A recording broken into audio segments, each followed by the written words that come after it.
நாம் இப்போ யாராச்சும் ஒருத்தரை பார்க்குறோம், சிங்கப்பூரில் ஒருத்தரை பார்க்குறோம். ரொம்ப நாளாச்சு நம்ம சிங்கப்பூருக்கு போய். அங்கே சிங்கப்பூரில் இருக்கிற போது தமிழ்நாட்டிலேருந்து ஒருத்தர் வர்றார். அவர்கிட்ட நம்ம என்ன கேட்போம்? அந்த அவர் இருந்தாரே, இருக்காரா, இவர் இருக்காரா தெரிஞ்சுக்கிறதுக்கு ஆசைப்படுவோம்ல. அதை மாதிரி ஞான சம்பந்தருக்கு என்ன ஆசை? கோயிலில் சாமி நல்லா இருக்கான்னு கேட்குறாரு. அவங்க அப்பா வந்தபோது இந்த பாட்டாக தான், அவங்க அப்பா வந்தபோது இதை கேட்குறார். பெண்ணின் நல்லாளோடும் பெருந்தகை இருந்ததே, இறைவனும் இறைவியும் நல்லா இருக்காங்களான்னு கேட்குறார். அது என்னன்னு கேட்டால், நாம் ஒவ்வொருத்தருக்கும் ஒவ்வொரு வகையான அனுபவம் உண்டாகிறது தான் முக்கியமானது. எனக்கு கிருபானந்த வாரியாரை பார்த்தா ஆச்சரியமாக இருக்கும். ஏன்னா அவர் பேசுகிற விஷயங்கள் சில சமயத்தில் சங்கடமாக இருக்கும். அது வேற விட்டுடுங்க. புராணங்களை பேசுகிற போது அப்படி தான் வரும், அது வேற. ஆனால் அவர் அந்த செய்திகளை சொல்கிற முறை இருக்க பாருங்க, யாராலையும் கடைப்பிடிக்க முடியாது, யாராலையும் செய்ய முடியாது. திருவாரூரில் ஒரு தடவை பாரதம் சொல்கிறார். 10 நாளாக சொல்லிகிட்டு இருக்கிறார். இப்போது இன்னைக்கு சொல்ல போகிறாரு, சொல்லிகிட்டு இருக்கார், ஆரம்பிச்சிட்டாரு கதையை. அன்னைக்கு யார் உபயம்னா, திருவாரூரில் ஒரு பெரிய ஜவுளி கடைக்காரர், முராசன்ஸுன்னு பேர், முராசன்ஸு. அவங்க உபயம். அன்னைக்கு செலவு பூரா அவங்களுடைய செலவு. அந்த பெரியவர் வந்திருக்கிறார், முதலாளி இங்கே உட்கார்ந்துருக்கிறார். இப்போ இதையெல்லாம் வாங்கி ஒருத்தர் நடத்திக்கிட்டு இருக்கார்ல, அவருக்கு என்னன்னு கேட்டிங்கன்னா, அவர் இருக்கிறாரு, இன்னும் கொஞ்ச நேரத்தில் கடைக்கு போயிடுவார். அவர் இருக்கும்போதே அவரை 2 வார்த்தை பாராட்டி பேசிவிட்டா நல்லா இருக்கும். போய் பணம் வாங்குறது அவர் தானே, அது கொடுக்கணும்ல, அதுக்காக வேண்டி அவர் சொல்கிறார். அவர் என்ன பண்ணுறாரு, இங்கேருந்து போய் நடத்துகிறவர் வாரியார்கிட்ட போய் சொல்கிறார், சாமி இன்னைக்கு முராசன்ஸ் உபயம் சாமி. சரி, பெரியவர் வந்திருக்கிறார், 2 வார்த்தை அவரை பாராட்டி பேசிருங்க, இல்லைன்னா அவர் போயிடுவார் அப்படிங்கிறார். யோ, கதை சொல்லும்போது ஏயா குறுக்க பேசுகிற, போயா அப்படின்னு அவரை திட்டுறார். சொன்னவரை திட்டி போன்னுட்டார், அவர் போயிட்டார். அவர் என்கிட்ட சொல்கிறாரு, கிழமை என்ன கத்துறா பார்த்தீங்களா, நான் போய் தான் பணம் வாங்கி ஆகணும், கேட்குற போது அந்த ஆள் தாராளமாக கொடுக்கணும்ல, 2 வார்த்தை சொல்லியாங்கிறேன், சொல்ல மாட்டேங்கிறாரு அப்படின்னாரு. சொல்லுவார் யார், நீ சும்மா சும்மா இருங்க, நானில் போய் காசு வாங்கணும் அப்படின்ட்டு மறுபடியும் ஏஞ்சி போய் ஒரு 1/4 மணி நேரம் கழித்து, சாமி பெரியவர் வந்திருக்கிறாரு, ஒரு 2 வார்த்தை அவரை பாராட்டி முராசன்ஸு உபயம்னு சொல்லுங்க சாமி அப்படின்னார். நீ போக மாட்டேனே அப்படின்னு கத்துறாரு. கதை சொல்கிற போது குறுக்க பேசிக்கிட்டு போயா. அவர் 3 தடவை போய் சொல்லி பார்த்தாரு, ஒன்றும் நடக்கலை, வந்துட்டார். கிழமை நம்மளை உருப்பட விட மாட்டான் அப்படி இப்படின்ட்டு கண்ணாப்பிடான்னு திட்டிக்கிட்டு உட்காந்துருக்கார். சார் என்ன செஞ்சார் தெரியுமா கிருபானந்த வாரியார்? அந்த திரௌபதியை துகில் உரிகிற இடம் இருக்குல்ல, துச்சாதனன் இழுக்கிறான், சபையில் அவளை அவமானப்படுத்துகிறான், இழுக்கிறான், புடவை வருது. வாரியார் அதை எப்படி சொல்கிறாரு, வருது வயலட்டு கலரில் அரக்கு பார்டர் போட்ட புடவை வருது, பச்சை கலரில் மஞ்சள் கலர் போட்ட பார்டர் போட்ட புடவை வருது, முந்தியில் மயில் போட்டது வருது, கூஜா போட்டதாக வருது. இதை பார்த்துட்டு இழுத்துக்கிட்டு இருக்கிற துச்சாதனன் நினைக்கிறான், ஆஹா இந்த மாதிரி நம்ம பொண்டாட்டிக்கு கிடைக்க மாட்டேங்குதே, இது எங்கேருந்து வருதுன்னு தெரியலையே அப்படின்னு அவன் முடிச்சுக்கிட்டு மெதுவாக இழுக்கிறானா. துரியோதனன் பார்த்துட்டு இது மாதிரி கிடைச்சதுன்னா பானுமதிக்கு ஒன்று வாங்கலாமேன்னு நினைக்கிறான். இதெல்லாம் போகட்டும், கிருஷ்ண பரமாத்மா தானே இதை அனுப்புகிறாரு, அதை சொல்லி ஒரு தேவதைக்கிட்ட சொல்கிறாரு, தேவதை அனுப்பிட்டு இருக்கு. இப்போ கிருஷ்ண பரமாத்மா அதை பார்த்துட்டு, ஆஹா ரொம்ப நல்ல சேலையாக இருக்குதே, இது மாதிரி கிடைச்சதுன்னா பாமாவுக்கு ஒன்று வாங்கி கொடுக்கலாம், ருக்மணிக்கு ஒன்று வாங்கி கொடுக்கலாம். கிடைக்கலையே, நம்ம பயிர்வா வாங்கிட்டு வர்றது இந்த மாதிரி வாங்க மாட்டேங்கிறான்னு அந்த இழுத்து விடுற தேவதை இருக்குல்ல, அதுக்கிட்ட கேட்குறான் கிருஷ்ண பரமாத்மா, இதெல்லாம் எங்கேருந்துடா வருது அப்படின்னு. எல்லாம் முராசன்ஸ்லேருந்து வருதுங்க.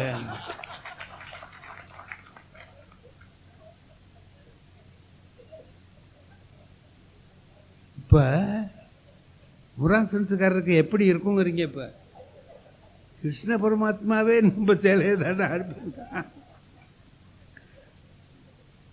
இதுக்கு பேர் தாங்க அனுபவம்.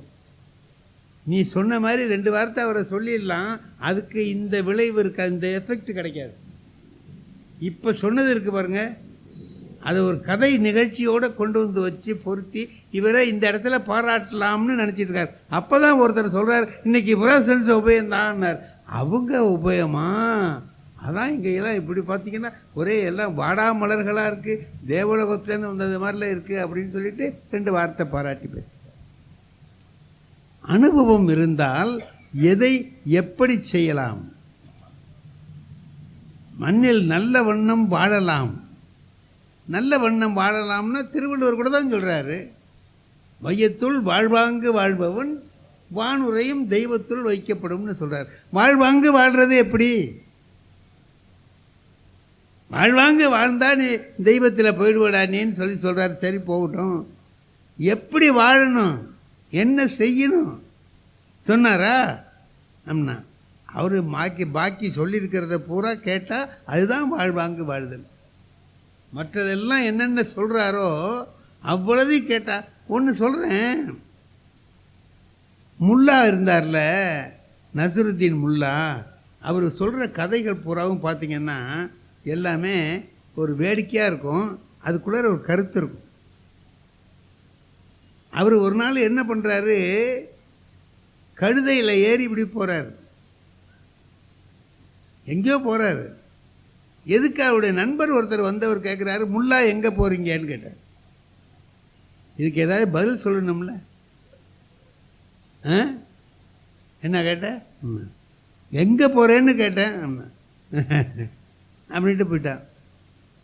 இல்லை, கேட்ட கேள்விக்கு பதில் சொல், எங்கே போகிறேன்னு தானே கேட்டேன், சொன்னால் என்ன குறைஞ்சா போடுவான், சிரிச்சிட்டு போகிறான். திமிரு ஜாஸ்தியாக போச்சு, பணம் ரொம்ப கூட்டிகிட்டு போல இருக்கு, அதனால தான் திமிரு, பேசக்கூட மாட்டாங்க, கேட்கறதுக்கு கூட பதில் சொல்ல மாட்டேங்கிறான்னுட்டு ஒரு வருத்தமாக இருக்கான். மறுநாள் அதே மாதிரி போகிறார் கழுதையில். முல்லா அண்ணா, என்ன அண்ணா எங்கே போகிறீங்க அப்படின்னா, அப்படின்ட்டு போயிட்டார். 2-3 நாள் கேட்டான், பதில் சொல்லல. அவனுக்கு ரொம்ப கோபம் வந்துடுச்சு. ஒரு நாள் முல்லா நடந்து வர்றார். யோ முல்லா, என்னய்யா உனக்கு திமிரு ஜாஸ்தியாக போச்சு, கேட்டால் பதில் கூட சொல்ல மாட்டேங்கிற, என்னது, என்ன எப்போ கேட்டீங்க, என்ன கேட்டீங்க, கழுதையில் போனில்ல? ஆமாம். நான் என்ன கேட்டேன் உன்கிட்ட, எங்கே போகிறேன்னு தானேயா கேட்டேன், சொன்னா என்ன குறைஞ்சா போடுவ, சொல்லல நீ அப்படின்னா.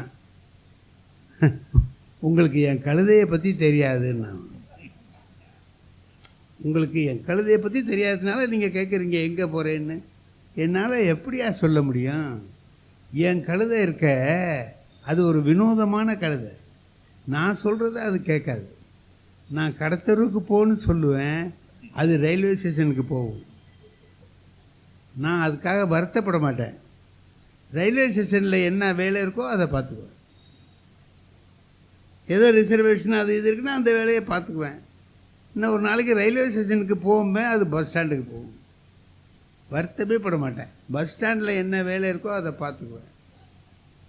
ஒரு நாள் நான் என்ன சொல்கிறேன், சுடுகாட்டில் ஒரு செத்து போயிட்டா அதை பார்க்குறதுக்கு போகணுன்னு சொல்கிறேன், அது கடத்தருக்கு போகுது.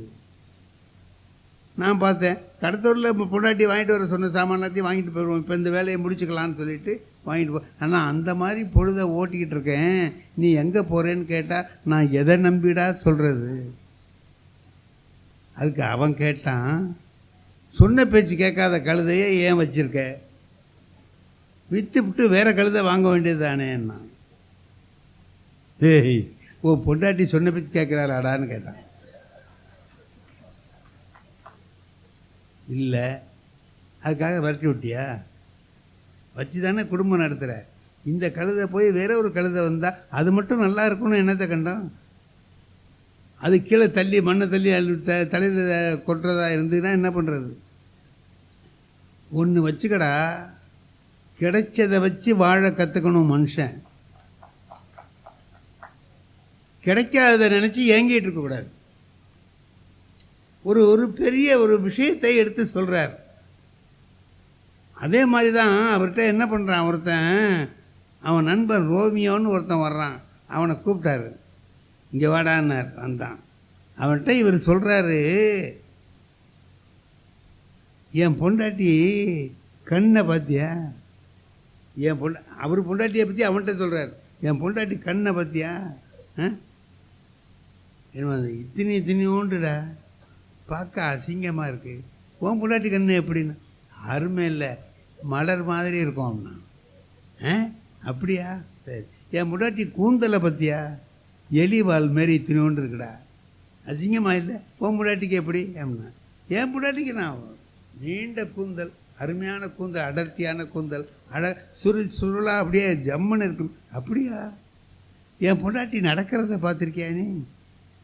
என்னமோ தள்ளாடி விழுவுறது மாரி போகிறாடா. உன் பொண்டாட்டி எப்படின்னு? அண்ணன் மாதிரி நடப்பான்னு.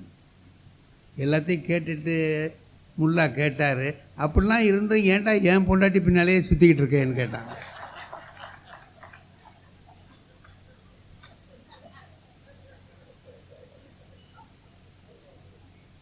இதில் என்ன விஷயம் இருக்குது தெரியுதா? நம்மகிட்ட இருக்கிறது எவ்வளவு உயர்ந்ததுங்கிறது நமக்கு தெரியல.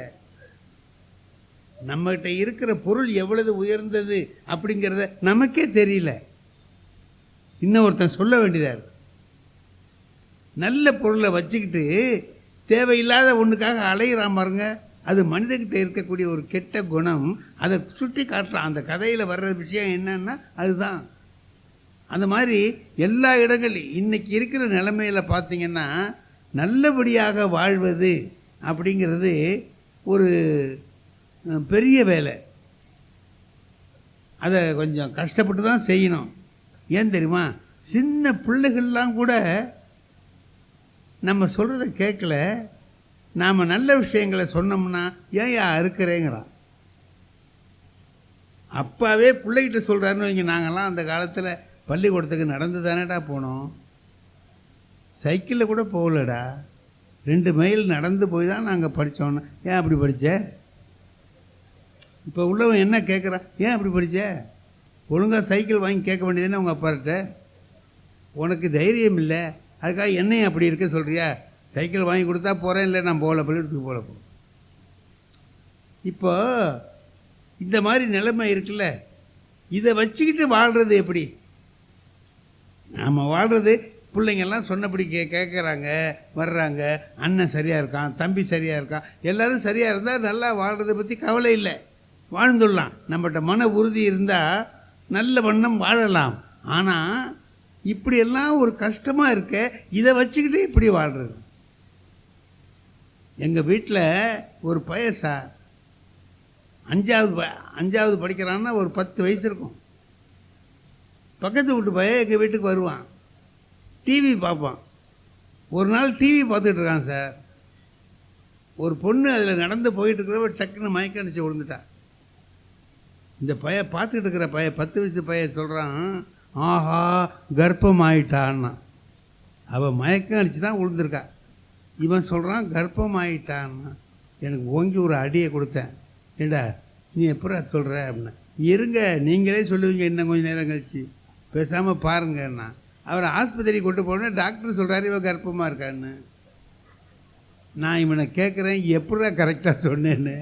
நீங்கள் இவ்வளவு நாள் டிவி பார்க்குறீங்களே, உங்களுக்கு இது தெரியல பார்த்தீங்களா?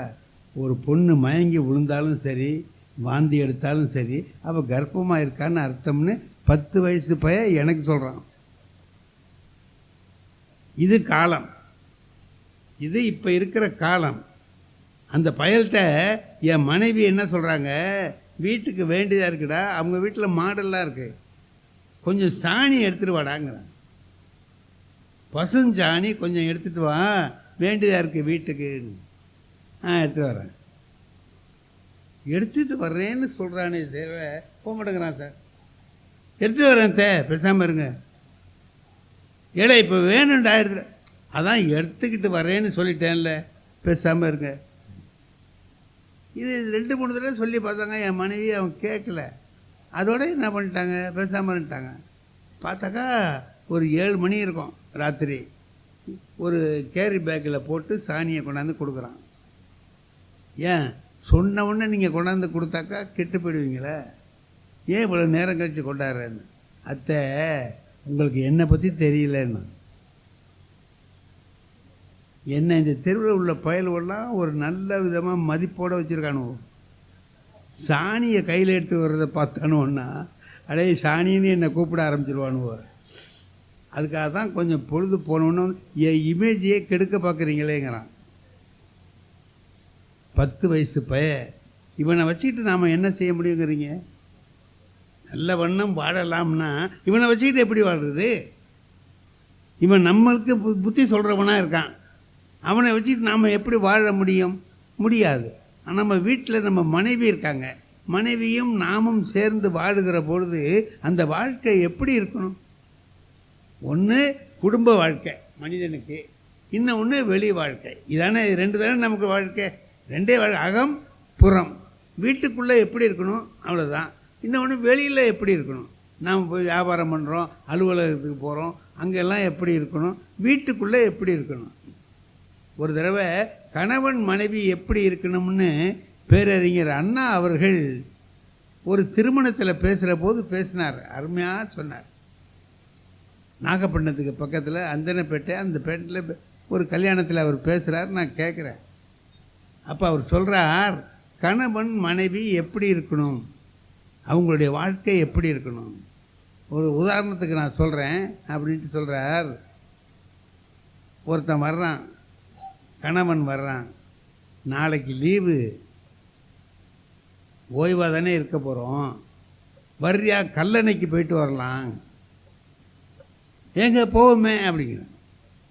சரி, நாளைக்கு ஓய்வாக இருக்கிறதுனால கல்லணைக்கு போகலாம், ஏதாவது செஞ்சு எடுத்துகிட்டு வாயேன்.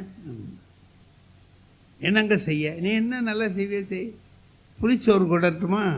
அதான் நீ நல்லா செய்விய செய். புளிச்சோறு செஞ்சு எடுத்துக்கிட்டு கல்லணைக்கு போயாச்சு. கல்லணையில் எல்லாம் சுற்றி கித்தி பார்த்தாச்சு. மத்தியானம் உட்காந்து சாப்பிட்றதுக்கு உட்கார்றாங்க.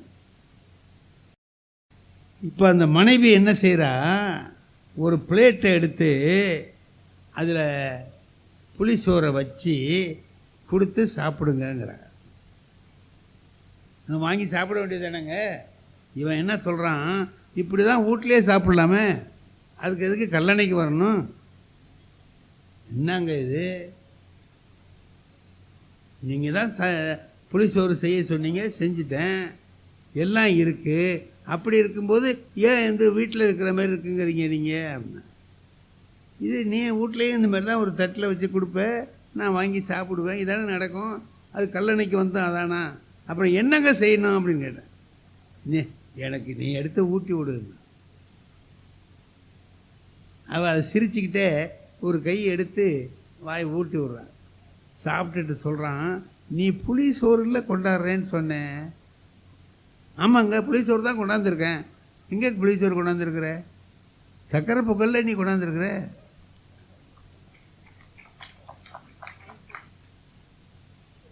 என்னங்க சக்கரை பொங்கல்ங்கிறைய? இல்லை, நீ சக்கரை பொங்கல் தான் கொண்டு வந்துருக்குற. புளிச்சோறு கொண்டு வரேன்னு சொல்லிவிட்டு சக்கரை பொங்கல் எடுத்துருக்குற. இல்லைங்க, புளிச்சோறு தான், இந்த பார்த்து இரு அப்படின்னு ஒரு வாயை எடுத்தான்.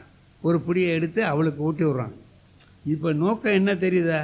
அவளுக்கு ஊட்டி விடணுங்கிறதா நோக்கம். எடுத்து ஊட்டி விட்டு என்னன்னு பாரு அப்படின்னா, புளிச்சோறு தானங்களா என்ன? அப்படியா? அப்போ நீ உன் கைப்பட்ட உடனே புளிச்சோறு சக்கரை பொங்கலாக போயிட்டுது. இப்படி சொல்லி வாழ்ந்து பாருங்க, அந்த வாழ்க்கை எப்படி இருக்கும் தெரியுமான்னு அண்ணா சொல்ற. ஒரு நிகழ்ச்சியாக சொல்றார். குடும்பத்தில் கணவன் மனைவி நாம் 2 பேரும் சேர்ந்து வாழ்கிறோம். அப்படி வாழ்கிற போது நம்முடைய வாழ்க்கை எப்படி இருக்கணும்? கணவனை மனைவி, மனைவியை கணவன், ஒருத்தர் புரிஞ்சுக்கிட்டு வாழ்கிற வாழ்க்கை தானே எங்கள் வாழ்க்கை. ஒரு பழைய கதை ஒன்று உண்டு. ஒருத்தர் என்ன பண்ணுறாரு, இப்போ பொண்ணுக்கு மாப்பிள்ளை பார்க்குறாரு. இந்த தரகர் இருக்கார்ல, புரோக்கர், அவர் வந்து ஜாதகம்லாம் கொண்டாந்து கொடுக்குறாரு. ஜாதகமெல்லாம் வாங்கி பார்க்குறாரு. 1 வருஷம் ஆச்சு, 2 வருஷம் ஆச்சு, 3 வருஷம் ஆச்சு, பொண்ணு அமைய மாட்டேங்குது. ஒரு நாள் அந்த பொண்ணோட அப்பாவுக்கு கோபம் வந்துடுச்சு. யோ, என்னையா நீ பாட்டுக்க வர்ற போகிற, டிஃபன் சாப்பிட்ற, வர, செலவுக்கு காசு வாங்கிக்கிற, எல்லாம் பண்ணுற, ஒன்றும் அமைய மாட்டேங்குது, உன்னால் ஒரு பிரயோஜனமும் இல்லை, நான் வேறு புரோக்கரை பார்க்கலாம்னு இருக்கேன். இந்த புரோக்கருக்கு கோவம் வந்துடுச்சு. ஐயா, என்னால் என்னங்க தப்பு, நான் எல்லாம் ஜாதகம்லாம் கொண்டாந்து கொடுத்துக்கிட்டு தான் இருக்கிறேன், நீங்கள் தான் அதில் இது சரியில்லைங்கிறீங்க, இதில் அது சரியில்லைங்கிறீங்க. அப்படி அவசரமாக இருந்தால் கையில் ஒரு ஜாதகம் இருக்குது, முடிச்சிருவோமா அண்ணா? முடி எடு, பாரு என்ன இருக்குது, எல்லாம் இருக்குங்க அண்ணா. பொருத்தமெல்லாம் எப்படி இருக்குன்னு பாரியா? ஒரு 2 பொருத்தம் தாங்க இல்லை, 10க்கு 2 தான் இல்லைன்னு. 2 தானே இல்லை, முடி அதையே பையன் நல்லா இருக்கான்னு சொல்கிறேன். எல்லாம் வந்து கல்யாணம் வந்து உட்காந்துருக்காங்க. ஒரு ஐயர் உட்காந்து கல்யாணம் பண்ணிகிட்டு இருக்கிறாரு. ஐயர் என்ன பண்ணுறாரு, பொரியை எடுத்து மாப்பிள்ளை கையில் கொடுத்து, இது அக்னியில் போடுவோங்கிறார். மாப்பிள்ளை பார்த்தான், திங்கிற சாமானை கொண்டு நெருப்பில் போட சொல்கிறான், வாயில் போட்டுன்ட்டு வாயில் போட்டான். ஐயருக்கு கோபம் வந்துடுச்சு. ஓ, உன்னை நெருப்பில் தானே போட சொன்னேன், வாயில் போடுற, அதுக்கு ஏன் லொல்லுங்கிற, இப்போ என்ன செய்யணும்? நெருப்பில் தான் அதானே, அதுக்கு ஏன் லொல்லு கத்துற, இரியா இன்னும் தூணு தப்பிட்டான். இப்போ அவருக்கு கோபம் ஜாஸ்தியாக போச்சு. யோ, தின்னாவது தொலைக்கப்படாத ஐயா, எச்சிய தெய்வம் ஐயாது, அதில் போய் எச்சிய துப்புறிய நீ அப்படின்னாரு. இப்போ மாப்பிள்ளைக்கு கோபம் வந்துடுச்சு. தின்னாலும் தப்புங்கிற, துப்புனாலும் தப்புங்கிற, உனக்கும் நமக்கும் சரியாக வராது. இன்னமே என்கிட்ட எதுவும் சொல்கிற வேலை வச்சுக்காத, நீ பாட்டுக்கு வேலையை பாரு அப்படின்னு. கடைசியில் தாலியை எடுத்து கொடுத்து கட்டுனார். அவன் சொன்னான், ஏன் நாங்கள் கட்டினா ஏன்டா இப்படி கட்டினேன், அதானே நீயே கட்டுன்ட்டான்.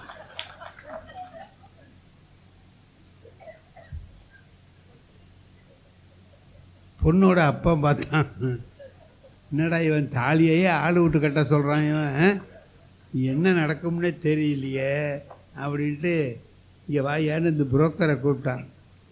என்னமோ 2 பொருத்தம்தான் இல்லை, பாக்கியெல்லாம் இருக்குன்னு இவன் தாலியையே ஆள் விட்டு கட்ட சொல்கிறான், என்னையா இந்த மாதிரி ஆளை கொண்டாந்துட்டேன்னா? இல்லைங்களே, நான் 2 பொருத்தம் இல்லைன்னு சொன்னேனே, அது என்னான்னு கேட்டிங்களா? ஆமாம், என்ன பொருத்தம் இல்லை அப்படின்னா, சொன்னாலும் தெரியாது, சொந்தமாகவும் தெரியாது. சொன்னாலும் கேட்க மாட்டான், சொந்தமாகவும் தெரியாது. இது 2 தவிர பாக்கியெல்லாம் இருக்குன்னா, இதை தவிர பாக்கி இருந்தா என்ன, இல்லாட்டி என்னடா? அதாவது என்னன்னு கேட்டிங்கன்னா, திருமணம் செய்கிற போது கணவன் எப்படி வந்து அமைகிறான்னா, சொன்னாலும் கேட்க மாட்டான், சொந்தமாகவும் தெரியாது, அவனுக்கு படிப்பறிவும் கிடையாது, படித்தவன் சொல்கிறத கேட்கவும் மாட்டான், அவனை வச்சு எப்படி குடும்பம் நடத்துறதுன்னு தானே நம்ம நினைப்போம். இப்போ அந்த பெண்ணு என்ன செய்கிறான்னா, அவனையும் வச்சு குடும்பம் நடத்தி ஒரு குடும்பமாக ஆக்கி போடுறான்னா, அப்போ அந்த பெண்ணுக்கிட்ட எவ்வளவு பெரிய ஆற்றல் இருந்தால் செய்ய முடியும்? பெண் என்பவள் வாழ்க்கையில் மிக முக்கியமான இடத்துல இருக்கிறார். எல்லாரும் ஒரே மாதிரி இல்லை, நல்ல சொன்னதை உடனே கேட்டு செய்யக்கூடிய பெண்ணு இருக்கிறா, கொஞ்சம் தாமதமானாலும் உறுதியாக செய்யக்கூடிய பெண்ணு இருக்கிறார். இந்த பெண்ணை அனுசரித்து வாழுகிற வாழ்க்கை இருக்குல்ல, அது ஆண்கள் கற்றுக்கொள்ள வேண்டிய ஒரு விஷயம். அவனுக்கு கற்றுக்கணும். திருவள்ளுவர் ஒன்று சொல்கிறார், அன்பும் அரணும் உடைத்தாயின் இல்வாழ்க்கை பண்பும் பயனும் அது. ஒன்று சொல்கிறார், குடும்பம் நடத்துறதுக்கு ஒரு முதல் வேணுமா இல்லையா? ஒரு வியாபாரம் நடத்தணும், ஒரு முதல் போடணும்ல. குடும்பம் நடத்துறதுக்கு என்னத்தை முதலாக போட போகிற? அன்பை போடுறா. லாபம் கிடைக்கணுமே, அறம் செய், அதுதான் நீ குடும்பம் நடத்துறதுனால உண்டான பயன். அன்பு பண்பு அறம் பயன். நீ குடும்பம் நடத்தியதுனால என்ன பயன்னா அறம் செய்வது தான். அறம் செய்வது அப்படின்னா என்ன? எது அறம்? அறம்ங்கிறதுக்கு பொருள் நமக்கு தெரியுமா? சின்ன பிள்ளைக்கு 1ஆம் கிளாஸ் 2ஆம் கிளாஸ் படிக்கிற பிள்ளைக்கு அறஞ்செய்ய விரும்புன்னு சொல்லி கொடுக்குறோம்ல. பிள்ளையும் படிக்குது இல்லை. தமிழ் பள்ளிக்கூடம் நீங்கள் வச்சுருக்கீங்கல்ல, சொல்லி கொடுக்குறீங்கல்ல அறஞ்செய்ய விரும்புன்னு. அறம்னா என்னன்னு அந்த பிள்ளை கேட்டால் என்ன சொல்லுவீங்க? அறத்துக்கு விளக்கம் சொல்ல முடியுமாங்க? உண்மை பேசுறது அறம்தான். அடித்தா வாங்கிட்டு பேசாமல் இருக்கிறது அறம்தான்.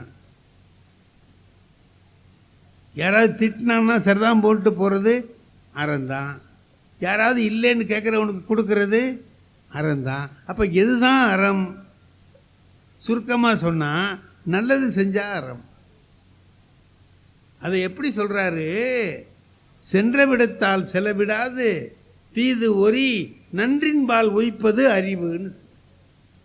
அறிவுன்னா எது தெரியுமா? மனம் போன போக்கெல்லாம் போகாமல் சென்ற விடத்தால் செலவிடாது தீது ஒரி தீமைகளை அகற்றி நன்றின்பால் உய்ப்பது அறிவு.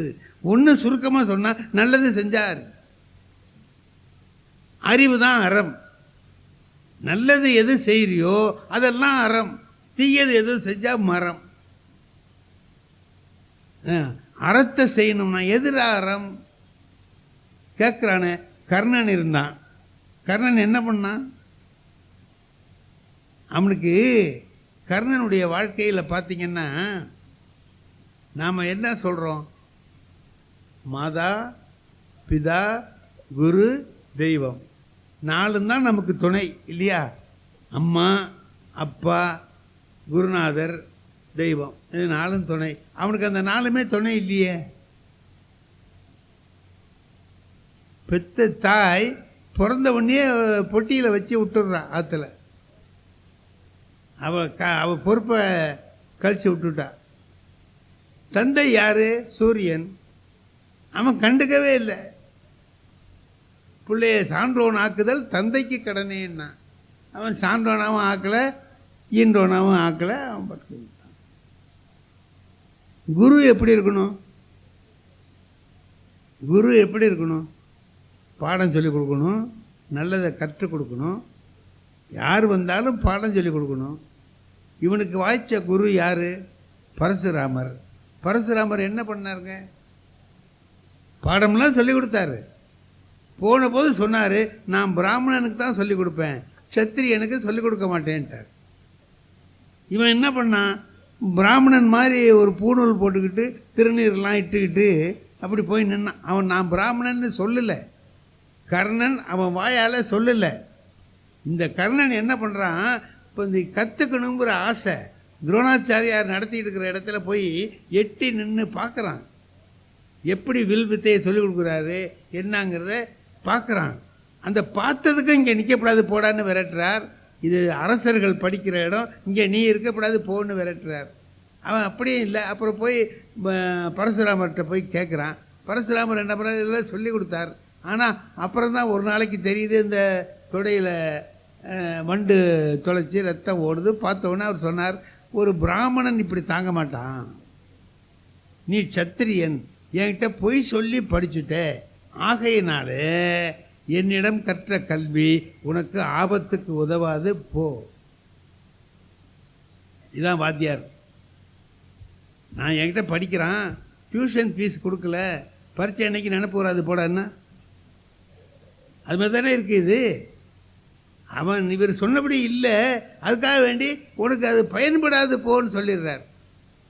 அம்மாவால் உதவி இல்லை, அப்பாவால் உதவி இல்லை, குருநாதர்னாலேயும் உதவி இல்லை, தெய்வம் தானே மிச்சம்.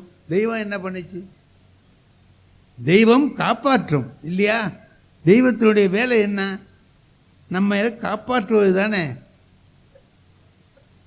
தீன தயாளன், தீனர்களுக்கு தயாள குணத்தோடு உதவுகிறவன். அவன் என்ன பண்ணான்? அர்ஜுனை அம்பை விட்டுக்கிட்டே இருக்கிறான், உயிர் போக மாட்டேங்குது. அர்ஜுனன் கேட்குறான், இவ்வளவு அம்பு போட்டிருக்கேன், உயிர் போக மாட்டேங்குதே, ஏன் அப்படின்னு கேட்டான். போவாதுறான்னா கிருஷ்ணன் போவாது. ஏன்? அவன் செஞ்ச தர்மம் அப்படிப்பட்டதுரா. அவன் செய்த தர்மம் அவன் தலையை காப்பாற்றுது, அதனால அவனுக்கு உயிர் போகலைன்னு. அப்போ எப்படி தான் அவனை சாகடிக்கிறது? அது ஒன்றால் முடியாது, நான் செய்கிறேன். தேர் தட்டிலேருந்து இறங்குறார், இறங்கி அங்கேருந்து போகிறார், கிட்ட போகிறார், கிழவன் வேஷத்தில் போகிறார். கிழவனா போய் அவர்கிட்ட போய் சொல்கிறார், மேருவினடை தவம் பூண்டேன், ஈண்டிய வறுமை பெருந்துயர் உழந்தேன், வேண்டிய தருதி நீ எனக் கேட்டேன், இயைந்தது ஒன்று இக்கணத்து அருள்வாய். வில்லிபாரதம். அதில் என்ன சொல்கிறாரு? நான் மேருமலையிலேருந்து தவம் பண்ணிட்டு தான் இப்போ வர்றேன். பொய்.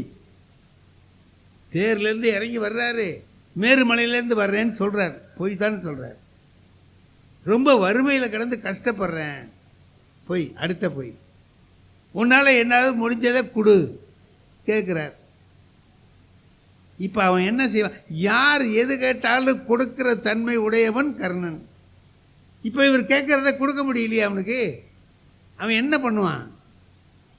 இயைந்தது ஒன்று இக்கணத்து அருள்வாயின்னா. அவன் சொன்னான், ஆவியோ நிலையில் கலங்கியது, யாக்கை அகத்ததோ புறத்ததோ அறியேன். இந்த உயிர் உடம்பு உள்ளே இருக்கா வெளியில் இருக்கான்னு தெரியலடா. வெளியில் இருந்துக்கிட்டு இந்த உடம்பை காப்பாற்றிக்கிட்டு இருக்கா, இல்லை உள்ளதான் இருக்கான்னு தெரியல. ஏன்னா நான் வாங்கிக்கிற அடிக்கு நேரம் போயிருக்கணும், போகலை. ஆவியோ நிலையில் கலங்கியது, யாக்கை அகத்ததோ புறத்ததோ அறியேன். பாவியேன் வேண்டும் பொருளெல்லாம் நயக்கும் பக்குவம் தன்னில் வந்திலையால். இந்த பாவி பய அது கர்ணனுடைய உயர்ந்த குணத்தை காட்டுது பாருங்க. நாம் என்ன சொல்லுவோம்? இப்போ நம்மகிட்ட ஒரு 200 ஒருத்தர் கேட்குறார், ஒரு 200 இருந்தால் கொடுங்க சார், மருந்து வாங்கிறதுக்கு வேணும், பணம் வேணும், இந்த மாதம் சம்பளம் வந்தோடனே தர்றேங்கிறார். இப்போ நமக்கு கொடுக்க மனசு இல்லை, கொடுக்கறதுக்கு விருப்பம் இல்லைன்னா நம்ம என்ன சொல்லுவோம்? அதுக்கு தகுந்த மாதிரி ஏதாச்சும் சொல்லுவோமா இல்லையா? அவர் கேட்டார், இல்லைங்களே இப்போ இல்லையே. ஏண்டா பாவி பயல, நேற்றுக்கே வந்திருக்கக்கூடாது? யார் வாங்க வந்தவனை பாவிமோ, ஏயா பாவி நேற்றுக்கே வந்திருக்கக்கூடாது அப்படிமோ. ஆனால் கர்ணன் என்ன சொல்கிறான் தெரியுமா? பாவியாகிய நான் எல்லாரும் கேட்கறதெல்லாம் கொடுத்துக்கிட்டு இருந்தேன், அப்போ நீ வரலையே ஐயா. இப்போ வந்திருக்கியே, நான் அடிபட்டு உயிருக்கு போராடிட்டு படுத்திருக்கேன், இங்கே கேட்குறிய, என்கிட்ட இருக்கிறத ஏதாச்சும் கேள் தர்றேன்,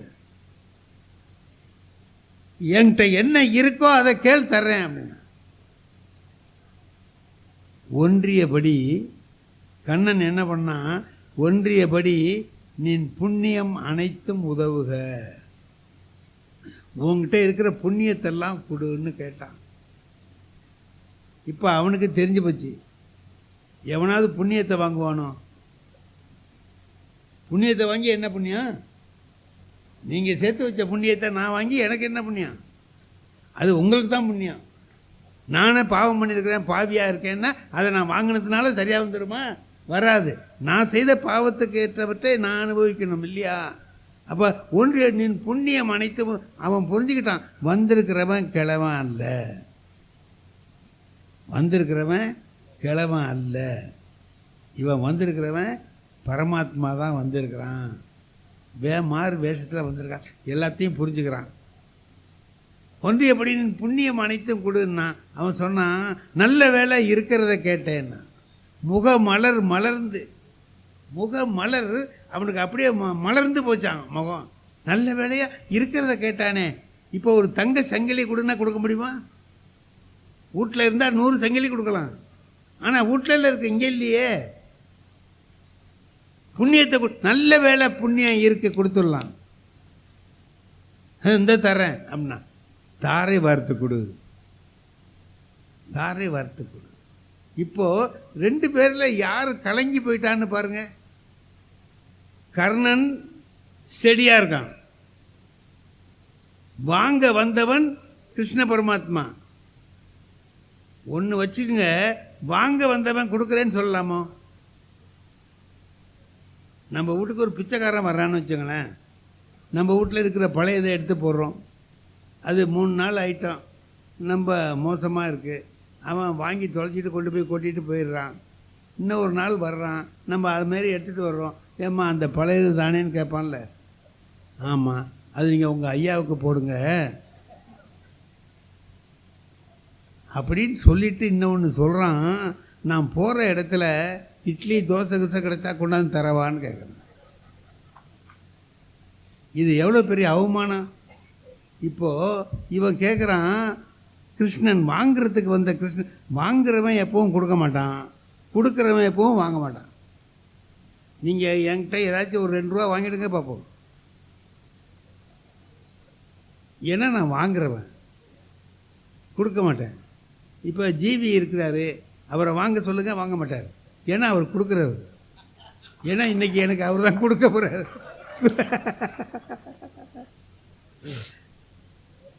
அப்போ என்ன பண்ணுறான் கர்ணன், சரி இவன் தான் வந்திருக்கான், இந்த தர்றேன் அப்படின்னா உன்னுடைய தாரை வார்த்து கொடுங்கிறான்.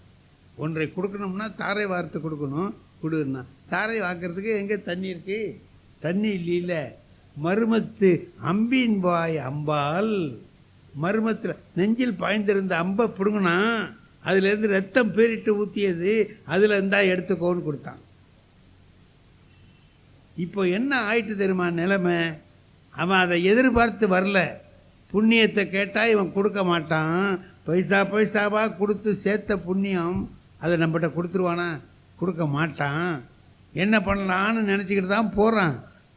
இவன் கொஞ்சம் கூட யோசனை பண்ணாமல் இதோ இருக்க எடுத்துக்க அப்படின்னு சொன்ன உடனே இவன் மயங்கி போய் தான் அடுத்த கேள்வி கேட்டான், உனக்கு என்ன வேணும்னு கேட்டான். உனக்கு என்ன வேணும்னா, நீ யாருடா எனக்கு கொடுக்கறதுக்குன்னு கேட்கணும் கர்ணன். ஏண்டா என்கிட்ட வாங்க வந்த, நீ எப்படி என்ன வேணும்னு கேட்குறிய, நீ யார் நீ அப்படின்னு அவன் எல்லாம் கேட்கல. அவனுக்கு முந்தையே தெரியும். அதனால் அவன் என்ன பண்ணான், இந்த பாரு இன்னொரு பிறவி எனக்கு இருக்கக்கூடாது, இன்னும் உற்பவம் உண்டு ஆயினும் எனக்கு இன்னொரு பிறவி இருக்கப்படாது.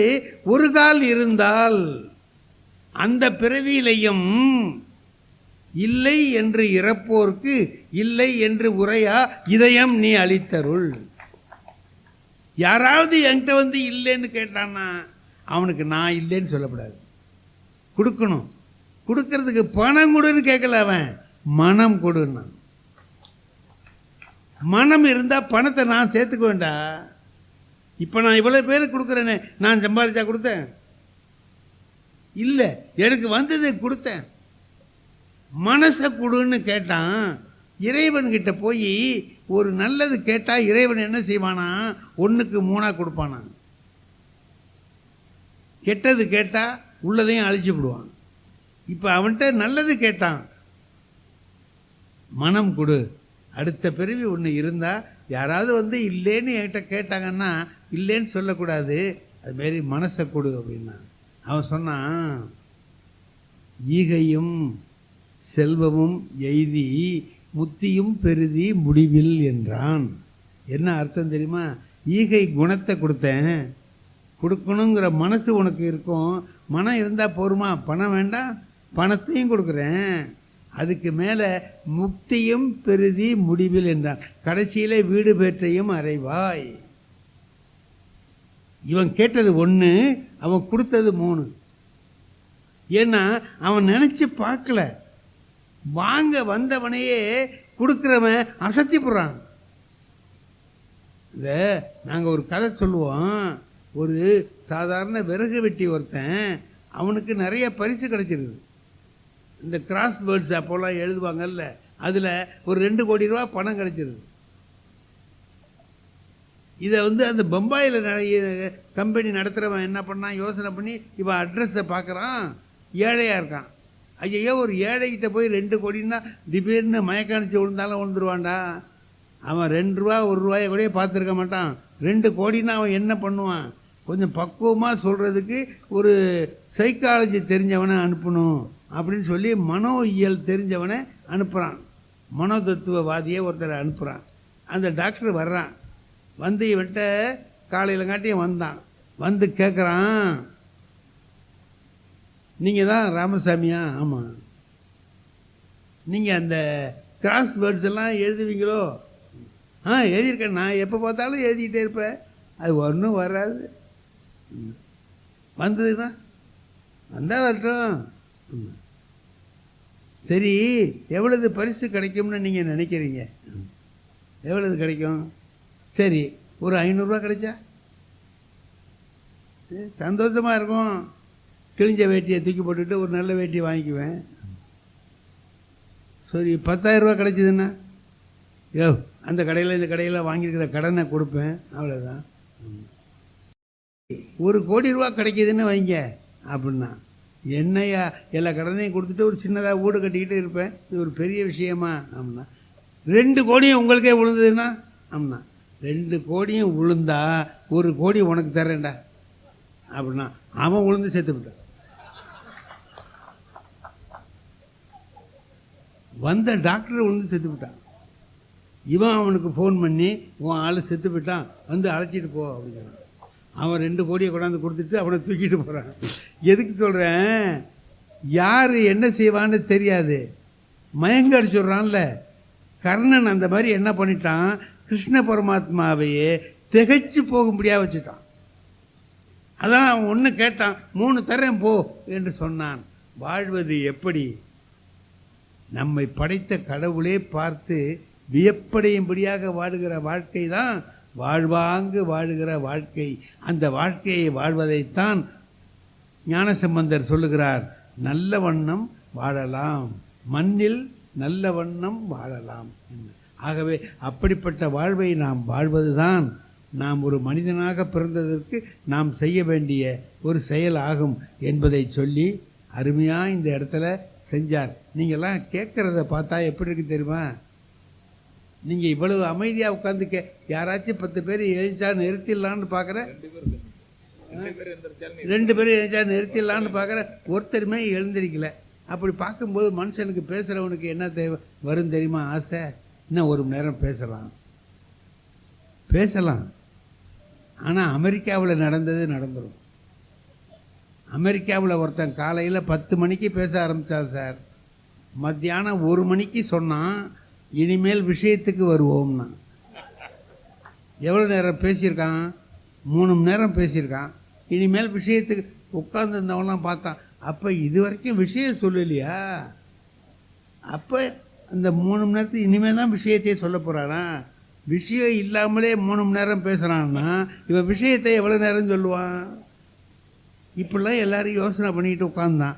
அமைதியாக நம்ம மாதிரி இருக்க மாட்டாங்கல்ல. அங்கே ஒருத்தன் மேலே ஏறி வந்துட்டான், பேண்ட்டு பாக்கெட்டில் கையை விட்டு எடுக்கிறான், இவ்வளோ பெருசு ஒரு துப்பாக்கி மேஜை மேலே வச்சுட்டு பேசுகிறவரை பார்த்தான். இவர் கை காலெலாம் ஆட ஆரம்பிச்சிருச்சு. இந்த பாரு நீ வேண்டான்னா சொல்லு, பேச்சை நிறுத்திடுறேன், அதுக்காக துப்பாக்கி பாக்கெல்லாம் எடுக்காத, எடியா துப்பாக்கி எடியா, என்ன நிறுத்தணும் இப்போ அதானே? நீ பேசியா, நீ இப்போ தானே விஷயத்துக்கே வந்திருக்க, பேசு. இல்லை அப்படிலாம் இல்லை, ஒன்றை சுட மாட்டேன், நீ பேசு அப்படின்னா. அப்புறம் எதுக்கு வச்சிருக்க அப்படின்னா, ஒன்றை சுடுறதுக்கு இல்லைடா பாவி பயல, ஒரு பேச்சாளன்னு ஒருத்தர் கூப்பிட்டு வந்தார் பாரு, இவர் ஜீவி தான் என்னை அழைச்சிட்டு வந்தார். நான் பாட்டுக்க பேச போவேன், அவருக்கு ஆபத்து வரக்கூடாதுங்கிறதுனால இந்த அளவில் நிறைவு செய்கிறேன்.